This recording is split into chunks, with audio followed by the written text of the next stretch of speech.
You can never make me feel envy. When I know deep down you feel empty.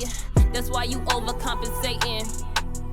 Your moves don't match what you be saying. I wanna stay, but you be playing. How many times I gotta say this?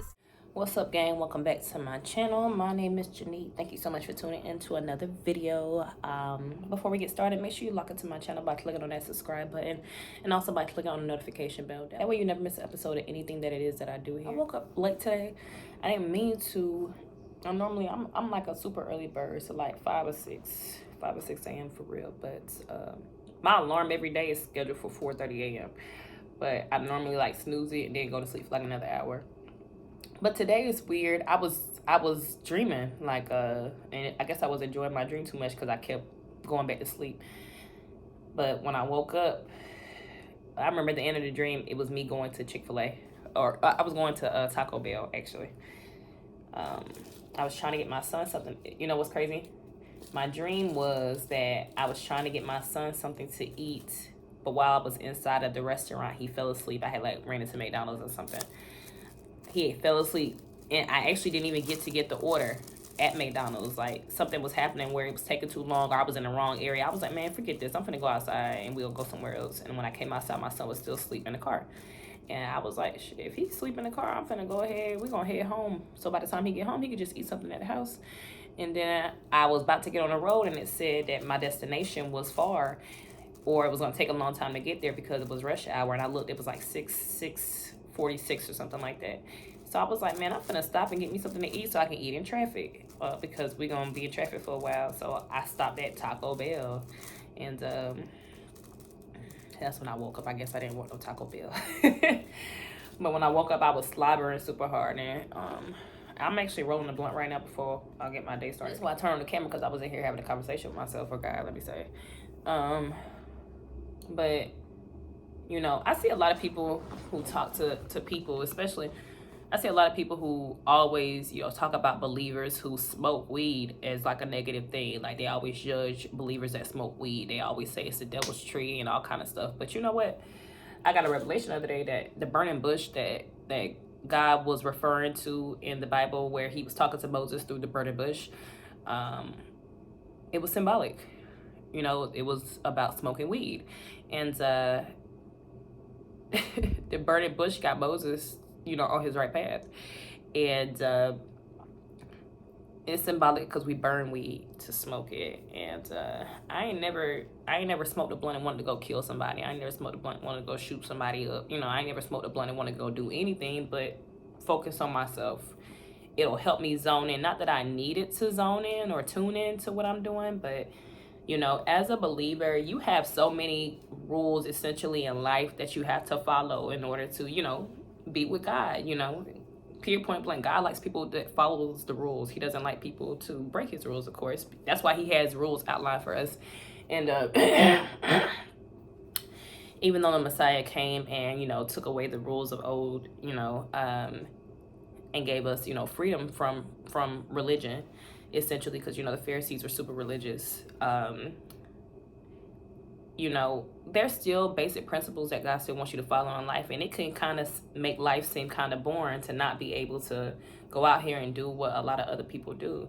You know, a lot of other people, I can't believe I'm shooting this video right now. A lot of other people, you know, they like to go out all the time, and they like to, you know, go on lavish vacations, and they like to, you know, spend time with toxic people, and they like to date a lot, and they like to, you know, be out in the streets all the time and stuff like that. But I spent most of my 20s in the streets. Not literally, but like from the time I left my parents' house and went into the military, I was turned up.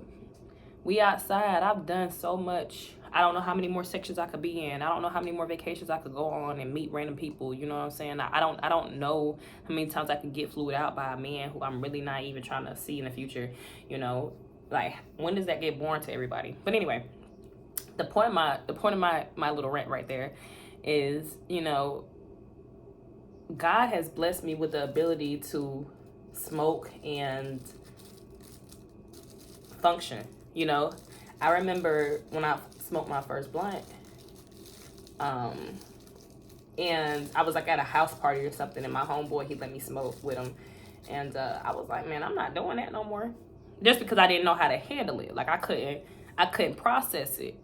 Right? I'm thinking like it's going to make me do all these things that people have told me it's going to make me do. And it wasn't really making me do that. It was making me more calm and laughing a lot and funny and stuff like that. But I remember when I smoked again, I smoked by myself this time. Not truly by myself. I had a friend because I couldn't roll. I had a friend who helped me out with that.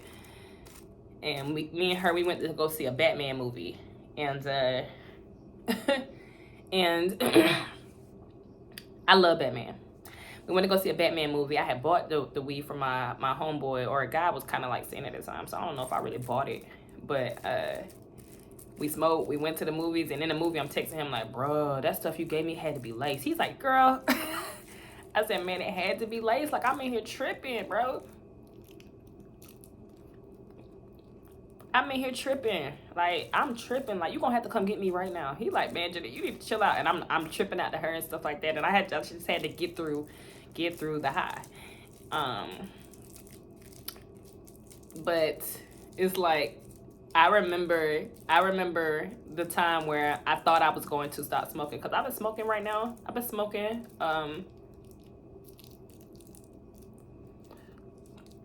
I've been smoking since when? Since I was 23.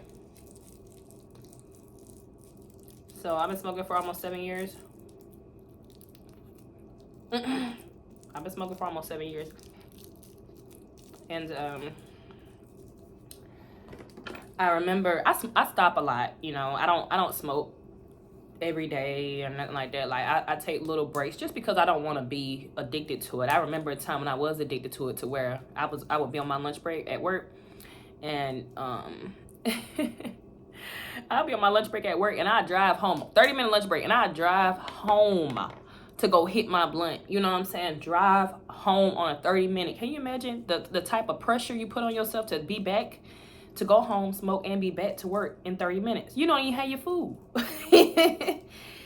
So I remember times like that where I was dependent on it to even eat. You know, I couldn't do anything without rolling up first. That was my logic at the time. And then, you know, God did relieve me of my addiction, but at the same time, He let me know that this if this is what it takes to keep me in the house, like, do it. Do it. As long as you ain't out here fornicating, as long as you ain't out here manipulating nobody, you know, trying to play people, being disloyal, you know, causing strife in other people's lives, causing a bunch of negative karma for yourself, do it. You know, I come from a long line of people who smoke. My sister smoked weed. My daddy smoked weed the whole time I was growing up. My dad had an alcohol problem too, so I think I took the weed route as opposed to the alcoholism, because alcohol can really kill you. I ain't never heard about nobody dying from a blunt, you know. And it just really bothers me how, you know, religion is used to separate us, you know. So religious people are the ones who are telling you, you know, oh, you can't smoke. How you gonna smoke and be a god? How you gonna curse and be a god? And I got a crack in my neck. I know I slept a little wrong. Ooh, I did not like that. I might have to go get me a massage soon. It's building up. But, you know, religious people gonna tell you this, and that. This impacts your relationship with God. Like, God is going to tell you what impacts your relationship with Him. Period, point blank. Don't let nobody make you think because you smoke a blunt, you're not of the Lord. You weren't sent here as a vessel for the Lord. You're not being used by God. Because it couldn't be further from the truth. You understand? But as a believer, I'm also aware God is going to, you know, convict some people about certain things as opposed to others. So if you cannot handle weed, yes, He's going to convict you about it, because when you get high, you go lay on your back. You gonna do this, you gonna do that. It depends on who you turn to when you do these things. When I get high, I can still work out. I work. I do all kind of stuff when I'm high. It don't matter. Because one time when I used to go home on my lunch break to go smoke and stuff like that, when I was at that job, I was working for like a major corporation, Duke Energy at the time. They're like the biggest power company on the East Coast. And I remember one day I smoked some new weed. I hadn't had it before. I forgot who I got it from, but I smoked it and it hit me so hard. I smoked it before work and I was like, damn, I'm high. I didn't even want to go into work to deal with the people like I had to deal with. So I went to my friend's house instead and called out of work. And when I'm at my friend's house, she was laughing super hard, trying to film me. Like, what kind of friend are you?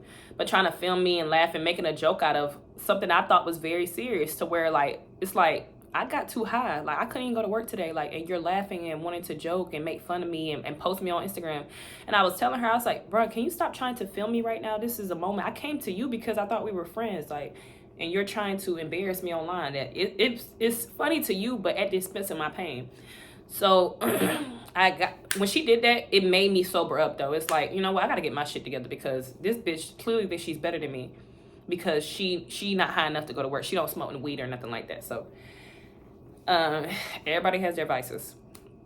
But after I got up and I was like, man, let me just get up out of here. This was the wrong move to even come over here. She was like, no, girl, I'm just joking. Like, no, it's all right. I needed to see you. I clearly needed to see you. So I got in the car and I prayed real hard. And God told me, if this is what you're going to do, you're not going to be able to smoke. I remember committing that to myself that day. I told myself, if I cannot be productive and smoke a blunt, then I cannot smoke a blunt. Period, point blank. If I can't be productive, I'm not going to smoke weed. Period. I'm gonna do something else. I'm not going to smoke weed. So from that day on, I've been super productive still. Like, even if I smoke, I'm still gonna get something done. I don't care. I'm gonna tune into what I got to tune into. I'm gonna lock in. I'm not gonna overdo it, because some people smoke like 3, 4, 5, 6. I done met a dude that smoked 9 blunts a day. Like, I don't know how high you can get. I don't even know where I'd be at if I had smoked 9 blunts a day. I can only smoke 1 right now, and I have to break it up. So I hit a little bit in the morning, hit a little bit in the afternoon, hit a little bit at night. I can't sit right there and smoke multiple blunts a day, because I don't even know how people function. But I think weed is definitely a gateway to, interact with God. When I first hit my spiritual awakening, it wasn't when I was sober, God had been pulling on me, of course, but when I really got to encounter God, I had been on an edible. I was truly hurt, but I had been on an edible, so I didn't react in the way that I would have reacted had I been sober. But when I got home, I had an encounter with God, and that's how I became who I am today. Like, I had this encounter with God, and He talked to me while I was high, as extremely high on an edible. And the funny thing is, right before I took it, I posted it on Instagram, the edible, and this girl had replied to it. She was like, girl, don't do it. This edible had me in a corner, thinking I was talking to God. So when she said that to me, that threw me off a little bit, because I hadn't been spiritual yet. I was trying to get into it, but I hadn't really dove into it head first like I am now. But when she said that to me, I'm like, girl, you tripping. And then after I had the same experience, I never went back and told her that after I had the edible, I had the same experience. But I didn't think I was talking to God. I was. And I wish that she would have realized what really happened to her. Like, you really had an encounter with God. It's not that you thought you were talking to God. You really were. And it's mind-blowing how these gateway drugs can be used to really connect with your creator. And when I get high, it doesn't make me get angry or want to go do anything reckless or anything to ruin my life or ruin a path or set myself back, when it comes to sin or anything like that. It makes me want to be more productive, because like I said, I committed to myself, and this is a commitment I made probably 4 years ago, to where I got too high and I couldn't go into work. I told myself, if I can't be productive on it, I'm not going to do it.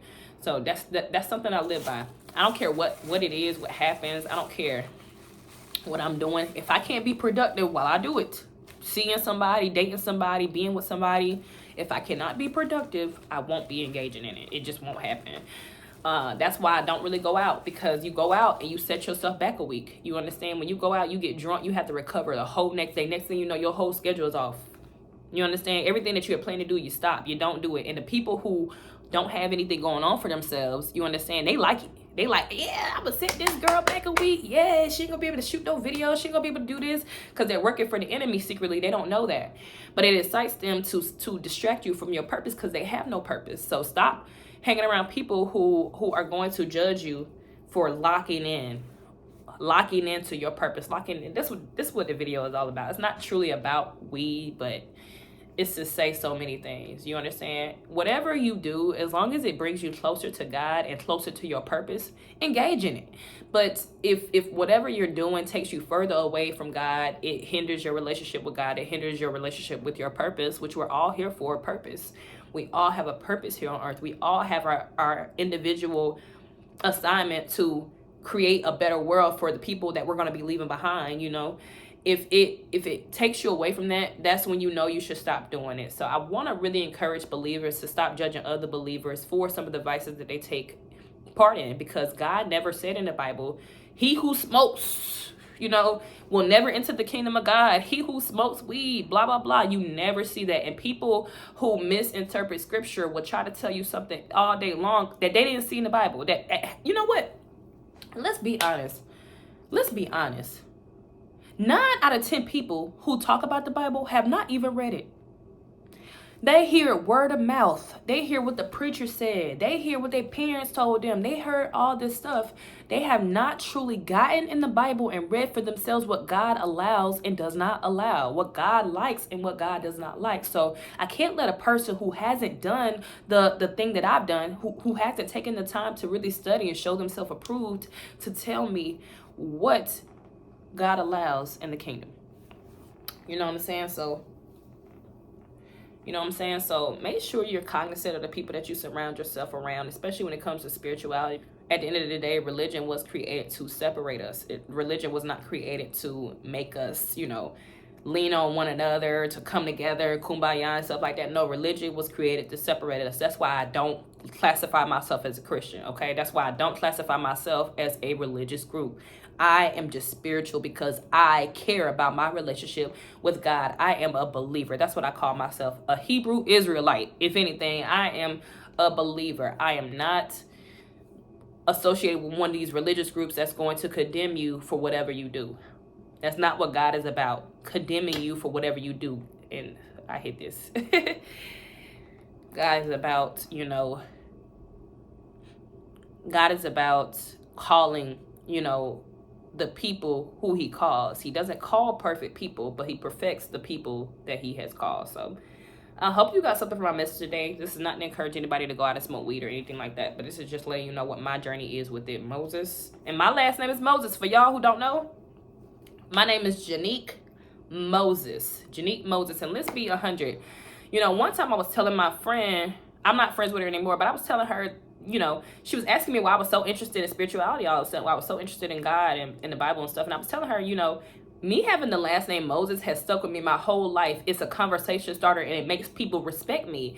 At the end of the day, I've earned a lot of respect from my last name alone. And people subconsciously treat you differently because of your last name and they don't even notice it. But everybody correlates the name Moses to biblical times. And she was like, you know, and I told her, I was like, you know, if I did like an ancestry thing, I wonder where it'd take me. She was like, well, Moses is actually a slave name probably. You know, it probably came from one of your, a slave owner who owned, you know, part of your family back in the day, blah, blah, blah. I was telling her, I've never met a white person with the last name Moses, ever in my life. I've never met a white person with the last name Moses. I've only met 2 people with the last name Moses. I met a girl in the 6th grade. Her name was Naisha. So Naisha, hey, if you're watching, girl, hit me up. And I met a guy recently who had a last name Moses, but he said his parents' last name was not Moses at all. He said his parents had different last names, but his mom named him Moses and his mom named him after a bunch of biblical people, you know, and she put Moses as his last name, but it didn't come from the family. So, you know, that was interesting as well. But my mom's last name is Moses and her mom too, and, you know, a long line of people. And so when my friend tried to tell me that, you know, it came from a white slave owner, I'm like, girl, stop. People would try to discredit your lineage any way they can. Try to discredit your ancestry any way they can. And I don't do ancestry and I don't do DNA.com, whatever they call it. I don't want to do that because I don't want to give these people none of my DNA. You understand? These people, you think they're not going to sell your DNA the first chance they get to the government or whoever. And people could call me crazy. People could say I'm paranoid, whatever. But I know at the end of the day, I have a purpose here. And if I sit right here and give you access to my DNA, you can create another me. We see this in movies all the time. And I'm not to be duplicated. You understand? I'm here to be set apart from everybody else. So I don't do the DNA thing because I know what I know. I know in the Bible there was a black man who Satan tried to get Pharaoh. He tried to kill all the kids, you know, all the sons of the Hebrew Israelites. And, you know, the lady put Moses in the water, and he went up the river and was found by Pharaoh's daughter. And, you know, and I think that's one of the main reasons I'm here today. It's no coincidence that Moses had an issue speaking to the people, but God still used him. Because I'm not going to say I have an issue speaking to people, but I'm super shy. You know, and I'm not shy anymore. Let me say it, because I don't call myself names. But I remember trying college out for a little bit when I came home from the military, and having a public speaking class, and I literally failed the class because I wouldn't even go up and speak.